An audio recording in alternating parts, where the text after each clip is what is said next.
उधर America, Japan और दक्षिण कोरिया के बीच शुरू हुए सैन्य अभ्यास से चीन भड़क गया है। चीन के विदेश मंत्रालय ने कहा है कि इसकी वजह से उत्तर कोरिया और दक्षिण कोरिया के बीच तनाव बढ़ा है। यानी चीन को इन तीनों देशों की दोस्ती पसंद नहीं आई, तभी तो उसने इनके बीच हो रही मिलिट्री ड्रिल को ही तनाव बढ़ने की वजह बता दिया। हालांकि चीन अपनी पीठ खुद थपथपाने से पीछे नहीं हटा। असल में दक्षिण कोरिया, अमेरिका और जापान की नौसेनाओं ने साझा सैन्य अभ्यास शुरू किया है, जिसका मकसद समंदर में पनडुब्बियों पर बढ़ते मिसाइल खतरों से निपटने की ट्रेनिंग लेना है। यह सैन्य अभ्यास 2 दिन तक दक्षिण कोरिया के समंदर में चलेगा। वहीं पाकिस्तान की सारी उम्मीदों पर सऊदी अरब ने पानी फेर दिया। मिस्र और लेबनान जैसे देशों को भी सऊदी अरब ने आर्थिक मदद देने से इनकार कर दिया।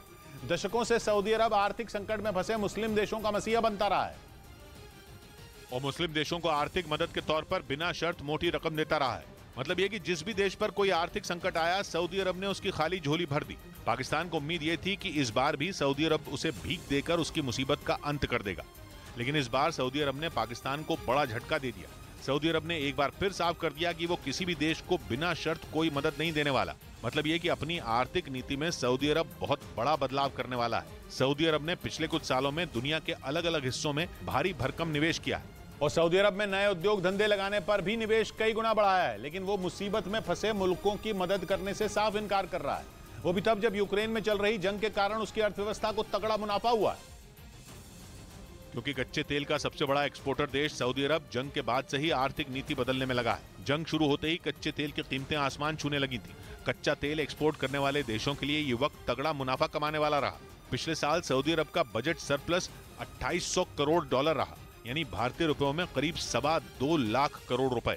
अगर किसी देश की कमाई उसके खर्च से ज्यादा हो तो उसे बजट सरप्लस कहते हैं, और इतना बड़ा बजट सरप्लस किसी भी देश की समृद्धि की निशानी है। ऊपर से ये मुनाफा सऊदी अरब ने उस वक्त कमाया जब आधी से ज्यादा दुनिया आर्थिक संकट के मुहाने पर खड़ी दिख रही थी। लेकिन सऊदी अरब के क्राउन प्रिंस मोहम्मद बिन सलमान ने ठीक उसी वक्त अपनी आर्थिक नीति में बहुत बड़ा बदलाव कर दिया। यूक्रेन जंग के दौरान हुई कमाई का इस्तेमाल करने के लिए उन्होंने कुछ बड़ी योजनाओं पर काम शुरू कर दिया, जिनके जरिए वो कच्चे तेल पर सऊदी अरब की निर्भरता को कम कर सकें।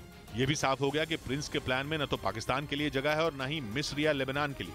ये सभी वो मुस्लिम देश हैं जो इस वक्त आर्थिक संकट का सामना कर रहे हैं। पाकिस्तान के लोगों के सामने तो भूख से मरने की नौबत है, लेकिन सऊदी अरब ने साफ कह दिया है कि मजहब के नाम पर किसी को मदद देने की नीति अब खत्म हो चुकी है।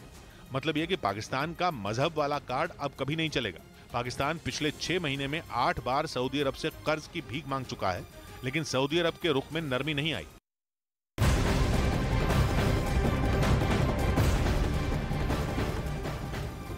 देश में कोरोना के मरीजों की संख्या फिर बढ़ रही है। 24 घंटे में कोरोना के 3600 से ज्यादा नए मामले सामने आए हैं। इसके बाद अब देश में